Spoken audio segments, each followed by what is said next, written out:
Un témoignage inédit. 30 ans après sa conversion à l'islam et son mariage avec un Palestinien, elle s'est enfuie des territoires occupés où elle habitait avec 2 de ses enfants. Vous avez langui, Israël? Oui, beaucoup. Qu'est-ce que vous avez langui? Mes parents, ma mère, mes frères et mes sœurs, tout le monde.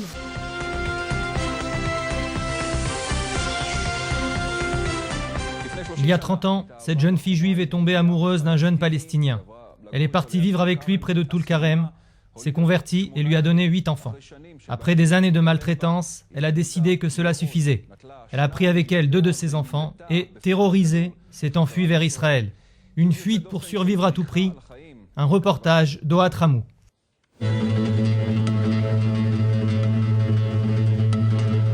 C'est un matin comme un autre qui se lève sur l'un des villages se trouvant à proximité de Toul-Karem. Rien ne laisse présager le drame qui va se jouer dans quelques instants. Une mère de famille va monter dans un taxi avec 2 de ses enfants et quitter Toul-Karem pour ne plus jamais y revenir. Je n'y crois pas. Vous êtes ému? Vous êtes ému. Ça fait longtemps que je vous attends. Cela fait 1 mois qu'elles attendaient ce moment. Voici M, une femme juive qui s'est convertie à l'islam 30 ans auparavant et qui s'est installée dans les territoires occupés avec son mari, et Sari, une bénévole de l'organisme Yad Leachim, qui est en contact avec elle depuis 1 mois. Je me sens bien maintenant. Pendant le voyage, j'étais à vos côtés et j'ai vu que vous aviez peur. Oui, j'ai eu peur, la peur de ma vie. Comment avez-vous vécu ces dernières années là-bas? La vie là-bas, on ne fait que travailler, c'est tout. J'ai été tout le temps à la maison, pas de sortie, rien, uniquement le travail à la maison. Récemment, la vie aux côtés de son mari est devenue intolérable. Ça fait longtemps que je voulais revenir, mais je n'avais pas où aller. Quel genre de problème vous fait votre mari?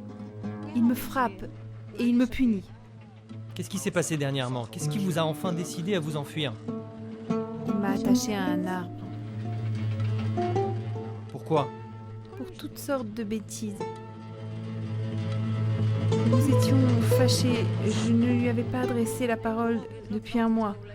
Alors il s'est mis en colère et de rage, il m'a attaché à un arbre, depuis le matin jusqu'au soir. Après une longue période de réflexion pendant laquelle l'idée de fuir a mûri dans son esprit, elle a pris sa décision et est montée ce matin dans un taxi arabe en plein cœur de Toul-Karem. Il l'a conduite jusqu'à ce barrage où nous l'avons rencontrée, bouleversée au point de contrôle qui se trouve derrière nous. Nous sommes montés avec elle dans le taxi en direction du barrage suivant. C'est seulement là-bas, aux portes d'Israël, qu'elle s'est sentie suffisamment sereine pour dévoiler son passé à ses enfants et pour parler à leur côté en hébreu. Vos grands-enfants savent que vous êtes partis? Non, personne ne sait. Et s'ils l'avaient su? Il m'en aurait empêché. Il ne m'aurait pas permis de partir. Quelques minutes après avoir enfin goûté à la liberté, Dina a accompli l'acte le plus symbolique qui soit.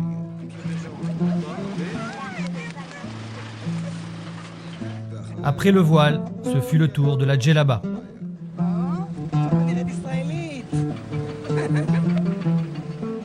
J'ai passé toute la semaine la peur au ventre. Ah oui? Oui, je n'ai pas pu fermer l'œil. Je m'inquiétais pour les enfants. Les prendre, ne pas les prendre. Je n'arrêtais pas d'y penser.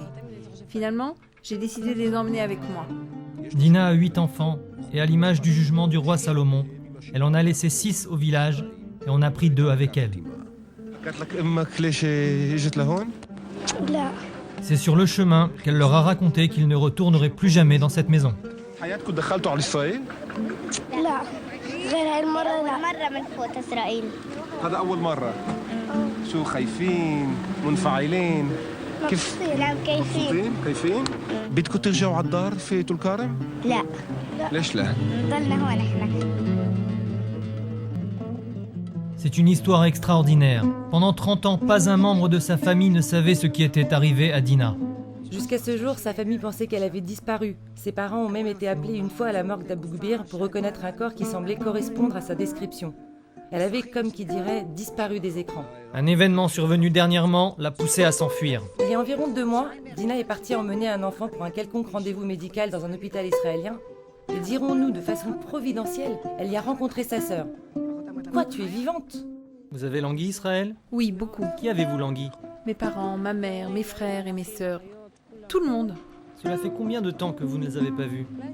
Cela fait à peu près 25 ans.